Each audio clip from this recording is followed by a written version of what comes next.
एक जंगल में एक शेर अपनी पत्नी पुष्पा और बेटे बंटी के साथ रहता था। शेर का नाम सिम्बा था। सिम्बा शेर बड़ा ही समझदार और दयालु किस्म का था और वह किसी भी जानवर पर बेवजह अत्याचार नहीं करता था। एक दिन सिम्बा शेर अपनी पत्नी पुष्पा और बेटे बंटी के साथ जंगल में सैर करने निकला। घूमते घूमते शेरनी पुष्पा रास्ता भटक गई और सिम्बा शेर और अपने बेटे बंटी से अलग हो गई। जब सिम्बा शेर और बंटी ने देखा कि शेरनी पुष्पा उनके साथ नहीं है, तो वह शेरनी को ढूंढने जाते हैं और कुछ ही दूरी पर शेरनी उन्हें बुरी तरह से जख्मी हालत में मरी हुई मिलती है। शेरनी को मरा हुआ देखकर सिम्बा और बंटी बहुत दुखी होते हैं। अब सिम्बा ही बंटी की देखभाल करने लगता है और कुछ दिन बाद सिम्बा का भाई बघीरा शेर भी उनके साथ रहने के लिए आ जाता है। अब वह तीनों एक साथ रहने लगते हैं। सिम्बा बंटी की देखभाल में कोई भी कमी नहीं करता था, जिससे उसे उसकी मां की कमी महसूस ना हो।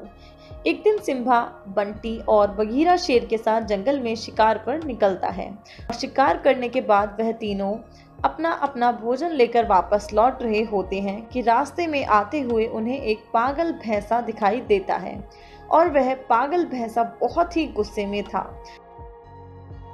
और उन पर हमला करने की योजना बना रहा था। सिम्बा शेर को बंटी की चिंता सताने लगती है और वह अपने भाई बघीरा शेर से बोलता है, भाई बगीरा, ये भैंसा बहुत ही गुस्सैल लग रहा है। कहीं ये बंटी को कोई नुकसान ना पहुंचा दे। तुम बंटी को लेकर यहाँ से जाओ, मैं इससे निपट कर आता हूँ। बघीरा सिम्बा की बात सुनकर बंटी को लेकर वहां से निकल जाता है। रास्ते में जाते हुए बघीरा एक प्लान बनाता है और सोचता है, जब तक सिम्बा और बंटी जिंदा है, मैं इस जंगल का राजा नहीं बन सकता हूँ। क्यों ना मैं बंटी को ठिकाने लगा दूं और सिम्बा भी उस पागल भैंसे के साथ लड़कर थका हारा घायल वापस आएगा, तो उसे भी आते ही मैं मार डालूंगा। ऐसा सोचते सोचते वे दोनों घर पहुंच जाते हैं। बघीरा बंटी से बोलता है, बंटी बेटा, अब तुम्हारा भी अपनी माँ के पास जाने का समय आ गया है। जैसे मैंने तुम्हारी माँ को मारा था, वैसे ही अब मैं तुम्हें भी मार डालूंगा और बचेगा तुम्हारा पिता सिम्बा, उसे भी मैं ठिकाने लगा दूंगा। मुझे किसी भी कीमत पर इस जंगल का राजा बनना है। बघीरा की बातें वहीं पास ही में छिपी एक गर्भवती हिरनी सुन लेती है।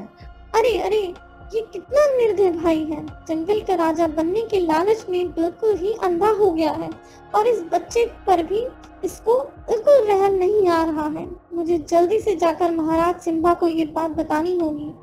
गर्भवती हिरन ऐसी हालत में ही भागती हुई सिम्बा के पास पहुंचती है और सिम्बा शेर को सब बात बता देती है। हिरन की बात सुनकर सिम्बा शेर तेजी से भागता हुआ अपने घर की ओर जाने लगता है। उधर बघीरा बंटी को मारने लगता है। बंटी उससे बचने के लिए इधर उधर भागने लगता है। इतने में ही सिम्बा शेर भागता हुआ वहां पर पहुंच जाता है और बोलता है, रुक जा बगीरा, मुझे सब कुछ पता चल चुका है। ये तूने अच्छा नहीं किया। एक भाई होकर दूसरे भाई के साथ विश्वासघात किया तूने। तुझे इसकी सजा जरूर मिलेगी। और फिर सिम्बा और बघीरा में भयंकर लड़ाई होने लगती है। कुछ ही देर में सिम्बा शेर बघीरा को मार गिराता है और फिर सिम्बा शेर बंटी का हाल पूछता है। मैं बिल्कुल ठीक हूँ पिताजी, बस हल्की सी चोट लगी है। अच्छी बात है बेटा, चलो अब हम चलकर उस हिरन का धन्यवाद करते हैं। आज अगर वो समय पर मुझे सूचना ना देती तो आज तुम मेरे साथ ना होते। फिर वह दोनों हिरन से मिलने उनके घर पर जाते हैं, लेकिन हिरन गर्भवती होते हुए भी ज्यादा भागने की वजह से बहुत ज्यादा अधिक बीमार हो जाती है और अपने बच्चे को जन्म देते ही मर जाती है। सिम्बा और बंटी को ये सब देखकर बहुत दुख होता है। फिर सिम्बा हिरन के बच्चे को भी अपने साथ लेकर उसे बंटी की तरह ही अच्छे से पालता है और बंटी और हिरन के बेटे को किसी प्रकार की कोई कमी नहीं होने देता।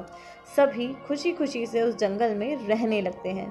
तो दोस्तों, आपको ये कहानी कैसी लगी कमेंट करके ज़रूर बताइए और वीडियो पसंद आई हो तो लाइक शेयर भी कर दें और हमारे चैनल को सब्सक्राइब करना ना भूलें और बेल आइकॉन को प्रेस करना ना भूलें। Thank you.